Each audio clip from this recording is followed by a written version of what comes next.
ഇസ്ലാമിക രാഷ്ട്രത്തിലാ ജീവിച്ചെങ്കിലുണ്ടല്ലോ. ഇസ്ലാമിന്റെ രാജ്യത്താണെങ്കിൽ ഫിനിഷ്. ബ്രിട്ടീഷുകാരുടെ ആക്രമണങ്ങൾ പ്രതിരോധിച്ച് മുസ്ലിം പണ്ഡിതർ ധീരമായി ചുവടുറച്ചു നിന്നു. ഈ അവസരത്തിൽ ബ്രിട്ടീഷ് ശക്തികളെ ഭയന്ന് സ്ത്രീവേഷമണിഞ്ഞ് കൊടുങ്ങല്ലൂരിലേക്ക് ഒളിച്ചോടിയ തയ്യിൽ മുഹമ്മദ് കുട്ടി എന്ന KM മൗലവി മുജാഹിദ് മതത്തിന്റെ പ്രചാരകനായാണ് പിന്നീട് മടങ്ങിവരുന്നത്. മുജാഹിദ് മതത്തിലെ കേരള നേതാക്കൾ മൗലവി KM മൗലവി ചരിച്ച സരണി വെടിഞ്ഞു, മഹാരഥന്മാർ സഹിച്ച ത്യാഗ കഥകൾ പാടി മറന്നു. വക്കം മൗലവി KM മൗലവി ചരിച്ച സരണി വെടിഞ്ഞു, മഹാരഥന്മാർ സഹിച്ച ത്യാഗ കഥകൾ പാടി മറന്നു. മുജാഹിദ് മതം കേരളത്തിൽ ഉടലെടുത്തയുടൻ തങ്ങൾ ചെയ്തു തീർത്ത ചരിത്ര ദൗത്യവും വരുത്തി തീർത്ത വലിയ മാറ്റങ്ങളും എന്തൊക്കെയാണെന്ന് മുജാഹിദ് മത പുരോഹിതന്മാർ പുലമ്പുന്നു. നമ്മൾ സാധാരണഗതിയിൽ പറയാറുണ്ട്, മാലിക് ബിൻ ദീനാറും കൂട്ടരും ഇന്ത്യയിൽ വന്നിട്ടാണ് മുസ്ലിങ്ങളൊക്കെ ഉണ്ടായി. നമ്മളെ കൊണ്ടല്ല, അവരെ കൊണ്ട് നമ്മളുണ്ടായി. നമ്മളെ കൊണ്ടോ കുറെ ആൾ ഇസ്ലാമെന്ന് പുറത്തുപോയി. പണ്ടൊക്കെ വയലറിയുമ്പോഴേ വല്ല മലയാളത്തിൽ പഴക്കം പറയുന്നവരെ കൂട്ടത്തിൽ ഞങ്ങൾ നീ ഉൾപ്പെടുത്തല്ലോ. ഈ ഓമീൻ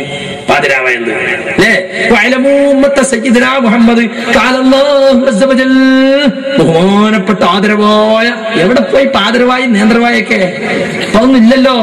എന്നാ എപ്പോഴാ തുടങ്ങിയത്? മഗ്‌രിബിനോട് തുടങ്ങും. മൗലായ സല്ലീവ സാ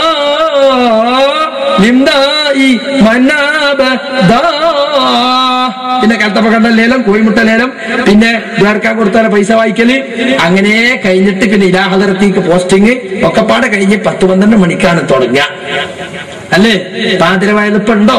അപ്പൊ ഞങ്ങളെ പോലെ മകൻ വിസ്കരിച്ചിട്ട് വയൽ തരാൻ തുടങ്ങി ഞങ്ങള്. ഏതാ മുജാഹിദ് പ്രസ്ഥാനത്തിന്റെ കുഴപ്പം? മുജാഹിദ് പ്രസ്ഥാനം ജനങ്ങളുടെ പൾസ് മനസ്സിലാക്കി പ്രവർത്തിച്ചു. മുജാഹിദ് പ്രസ്ഥാനം കൈവെക്കാത്ത എന്തൊരു നന്മയാണ് ഈ സമൂഹത്തിനുള്ളത്.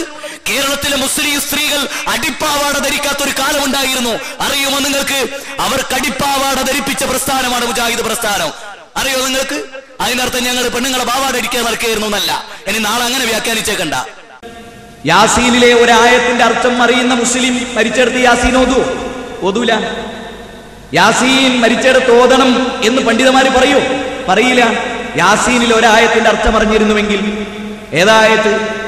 ലിയുൻദിറ മൻ കാന ഹയ്യൻ, ലിയുൻദിറ മൻ കാന ഹയ്യൻ വയഹിഖൽ ഖൗലു അലൽ കാഫിരീൻ. ജീവിച്ചിരിക്കുന്നവർക്ക് വേണ്ടിയാണ് ഈ വേദഗ്രന്ഥം. ലിയുൻദിറ മൻ കാന ഹയ്യ, ജീവിച്ചിരിക്കുന്നവർക്ക് ഉത്ബോധനം നടത്താനാണ് ഈ ഗ്രന്ഥം. മരിച്ചെടുത്ത് ഓതി കൊടുക്കാനുള്ളതല്ല, മരിച്ചെടുത്ത് ഓതി കൊടുക്കാനുള്ളതല്ല. ഇവിടെ ഞാൻ ഇത് പറയുമ്പോൾ ഒരു കാര്യം കൂടെ പറയാം നിങ്ങൾക്ക്. ഈ അബ്ദുൽ ലത്തീഫ് കരിമ്പിലാക്കൽ എന്ന് പറഞ്ഞൊരു സാധനത്തിന് കേട്ടില്ലേ? മൂപ്പരെയായിട്ട് ഇവിടെ വെച്ചിട്ട് സുലൈമാൻ സക്കാഫി ഒരു വീട്ടിൽ വെച്ചിട്ട് ഒരു ചെറിയ ഡയലോഗ് നിങ്ങളൊക്കെ അറിഞ്ഞിട്ടുണ്ടാവും കുറച്ചു മുമ്പ്. അപ്പോ അലവി സക്കാഫിന്റെ ചോദ്യം എന്താ? ചോദ്യം എന്നറിയോ? ചോദ്യം അതാണ്, ഒരു മരിച്ച വീട്ടിൽ ഖുർആൻ വായിക്കലാണോ നല്ലത്, മാതൃഭൂമി, മലയാള മനോരമ, മാധ്യമം പോലെയുള്ള പത്രങ്ങൾ വായിക്കലാണോ നല്ലത്?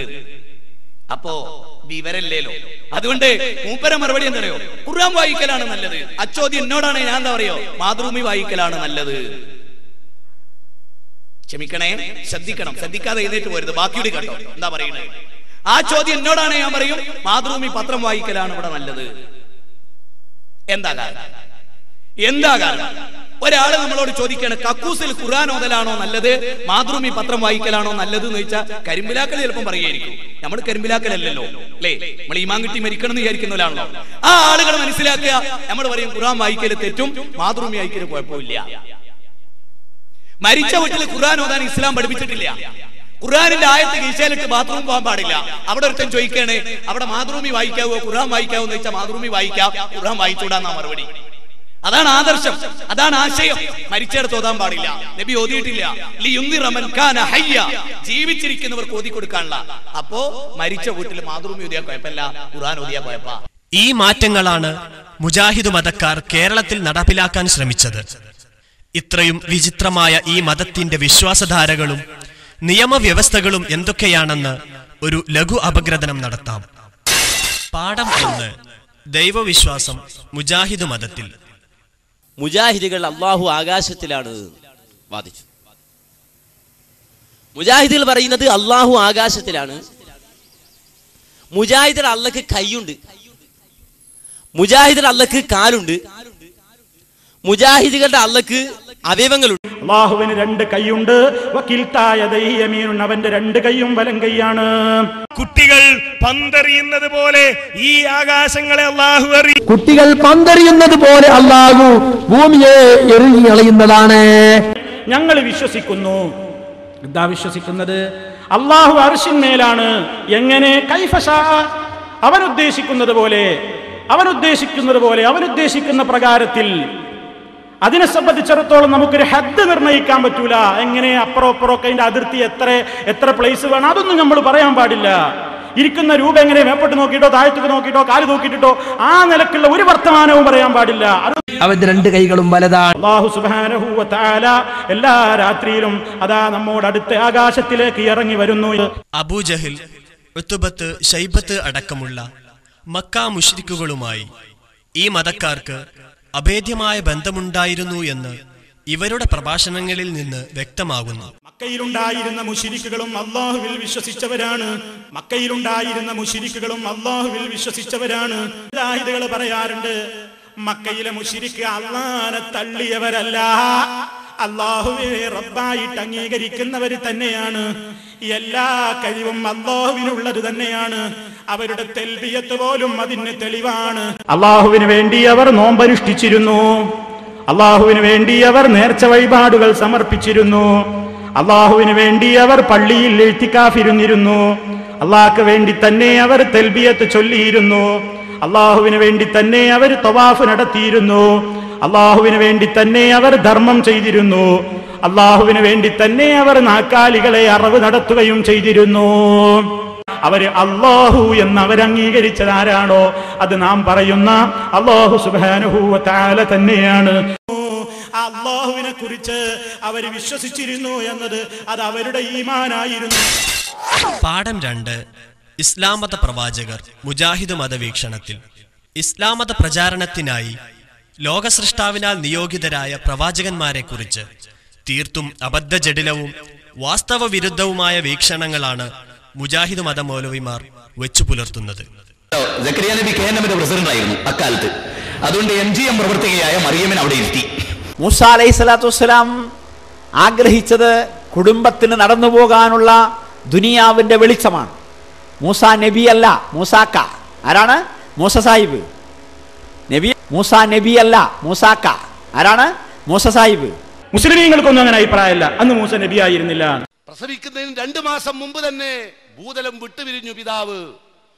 നമ്മളാണ് എന്ത് പറയും?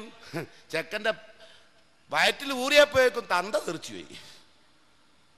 അവിടുന്ന് തന്നെ തുടങ്ങാം. പിന്നെ 6 വയസ്സായപ്പോഴേക്കും ഉമ്മയും പോയി, ഉമ്മയും ബാപ്പിയും പോയി. പിന്നെ തൊടുന്നോലൊക്കെ അബ്ദുൽ മുത്തലിബും പോയി, അബൂതാലിബും പോയി. ആരൊക്കെ സംരക്ഷിക്കാൻ വരുന്നോ, കഫാലത്ത് ആരേറ്റെടുക്കുന്നോ ഓലൊക്കെ മരിക്കുകയാണ്. സത്യത്തിൽ നിങ്ങൾ അഷ്റഫുൽ ഖൽഖ് റസൂലുള്ളാഹി എന്നല്ല പറയാ. അറിഞ്ഞാൽ ഇതാ ആളില്ലേ, നമ്മൾക്കുള്ളതൊക്കെ ഉണ്ട്. ചില കുട്ടികൾ ഉണ്ടായാലും നമ്മൾ പറയും എൻ്റെ മറ്റേ കമ്പനി ഉണ്ടായതും ഈ പീടുണ്ടായതും ഇവ ഉണ്ടായതിൻ്റെ ശേഷം. ആ ദജ്ജാലുണ്ടല്ലോ, ഓ ഉണ്ടായതിൻ്റെ ശേഷം ഉള്ള പ്രശ്നം ഇവ ഉണ്ടായ പറയാറില്ല, ഉള്ളിലുണ്ട്. മുജാഹിദുകൾക്ക് ഉള്ളിലുണ്ട്, മറ്റോൾ പറയാറുണ്ട്. അതിൻ്റെ ശേഷം ആ ദജ്ജാലുണ്ടല്ലോ, ഓ ഉണ്ടായതിൻ്റെ ശേഷം ഉള്ള പ്രശ്നം ഇവ ഉണ്ടായ പറയാറില്ല, ഉള്ളിലുണ്ട്.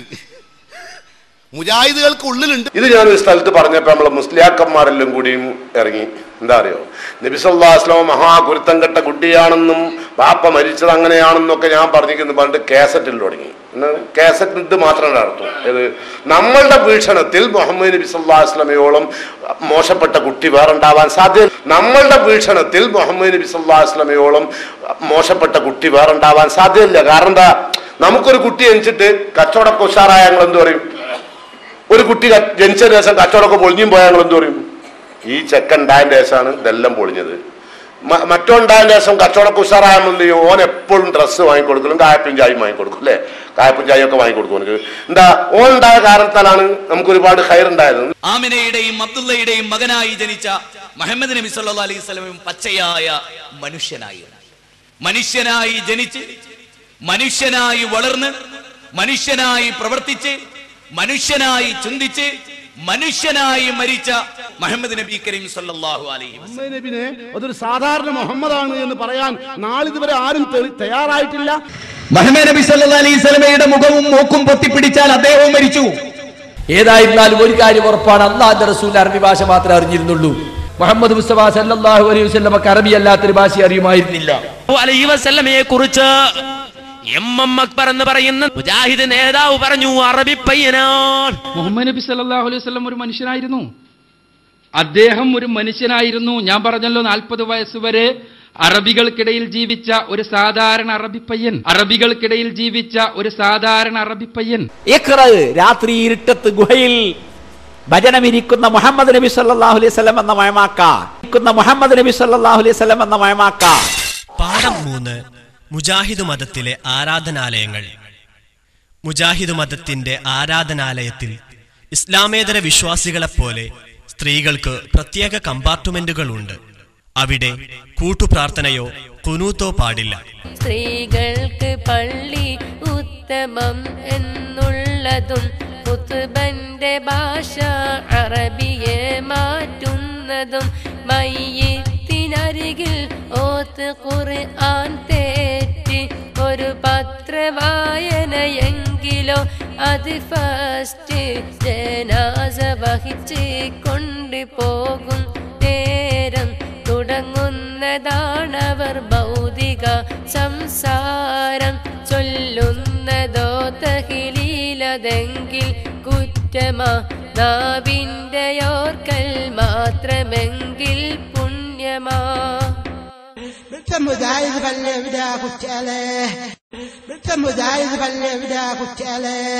ഒരു തിന്മ ഒരാൾ വ്യഭിചരിക്കുന്നതിനേക്കാൾ, ഒരാൾ മദ്യപിക്കുന്നതിനേക്കാൾ, ഒരാൾ പലിശ കൊടുക്കുന്നതിനേക്കാൾ, ഒരാള് ഈ നിലക്ക് അധർമ്മം പ്രവർത്തിക്കുന്നതിനേക്കാൾ, അളവിലും ദുഃഖത്തിലും കൃത്രിമ പ്രവർത്തിക്കുന്നതിനേക്കാൾ പിശാചിന് ഏറ്റവും ഇഷ്ടം നമസ്കാരത്തിന് ശേഷമുള്ള കൂട്ടപ്രാർത്ഥനയാകുന്ന ബിദ്അത്ത്, സുബഹിക്ക് ശേഷമുള്ള കുനൂത്താകുന്ന ബിദ്അത്ത്.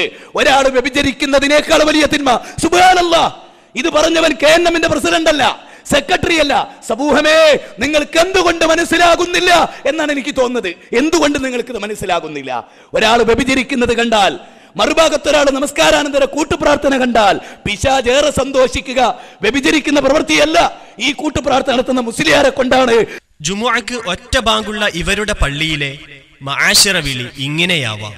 إذا صعد الخطيب على المنبر لا تكلم من أحدكم ومن تكلم فقد لغى.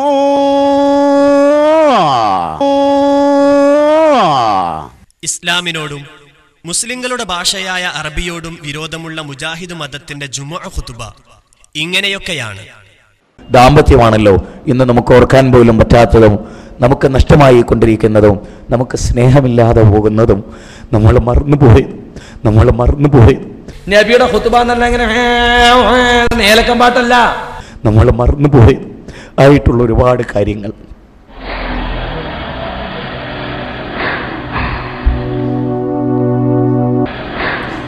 നബി സല്ലല്ലാഹു അലൈഹി വസല്ലം 9 ഭാര്യമാരെയും അടുത്ത് വിളിച്ചു. വാക്കുകൊണ്ട് ഒരാളെയും വേദനിപ്പിച്ചിട്ടുള്ള റസൂൽ, പ്രവൃത്തി കൊണ്ട് ഒരാളെയും വേദനിപ്പിച്ചിട്ടുള്ള റസൂൽ. ഈ കഴിഞ്ഞ ദിവസം എൻ്റെ ഭാര്യയെ ഒരാൾ ഫോണിൽ വിളിച്ചു. അവനാരോ ആവട്ടെ, അല്ലാഹു അവന് പുറത്തു കൊടുക്കട്ടെ. എൻ്റെ പേരിൽ വളരെ ഒരു മ്ലേച്ഛമായ പ്രവൃത്തി അവളോട് വിളിച്ച് സംസാരിച്ചു. എനിക്കതിലൊന്നും വിഷമമുണ്ടായില്ല. 10 കൊല്ലം ജീവിതത്തിലൊരു വാക്കുകൊണ്ട് ഞാൻ എൻ്റെ ഭാര്യയെ വേദനിപ്പിച്ചിട്ടുണ്ട്. നബിയുടെ ഖുതുബ എന്നല്ല ഇങ്ങനെ നേലക്കം പാട്ടല്ല. ഇത് നിങ്ങളോട് പറയല്ല. ഈ അടുത്ത കാലത്ത് അനുഭവിച്ചു പോകുന്ന വേദനകൾക്ക് അറ്റമില്ല. ആരോടൊന്നും ചെയ്തിട്ടല്ല, ജീവിതത്തിൽ പിണങ്ങിയ വാക്ക് പറഞ്ഞിട്ടല്ല, ആരോടൊന്നും ചെയ്തിട്ടല്ല, ജീവിതത്തിൽ പിണങ്ങിയ വാക്ക് പറഞ്ഞിട്ടല്ല. ഈ ജാതിയുടെ വരിക്കാരാവാതിരിക്കാൻ കേട്ടോ. അള്ളാഹുൽ ഭൂമിയിൽ ചെയ്യുന്ന ഏറ്റവും വലിയ കരുണ സുന്നിയാകാതിരിക്കുക എന്നുള്ളതാണ്. ഒരു മനുഷ്യനോട് അല്ല കാണിക്കുന്ന ഏറ്റവും വലിയ കാരുണ്യം APK സുന്നിയാകാതിരിക്കുക എന്നുള്ളതാണ്. അങ്ങനെ ഒരാളാകുന്നില്ലെങ്കിൽ ഒന്ന് നിരീശ്വരവാദിയായാൽ പോലും സാധ്യത ഉണ്ട്. കാരണം പിന്നെ തൗഹീദ് സ്വീകരിച്ചോ വേറോട്ടും പോകില്ല. പക്ഷെ സുന്നിയാകാതിരിക്കുക. കാരണം നിരീശ്വരവാദിയായ കാഫറിന്റെ ശിക്ഷയുള്ളൂ, മുശ്രിക്കിന്റെ ശിക്ഷയല്ല. മുശ്രിക്കിന്റെയും കാഫിറിന്റെയും കൂടെ ശിക്ഷ ഒരേ സമയം അനുഭവിക്കുക സുന്നിയായാൽ. ആരോടൊന്നും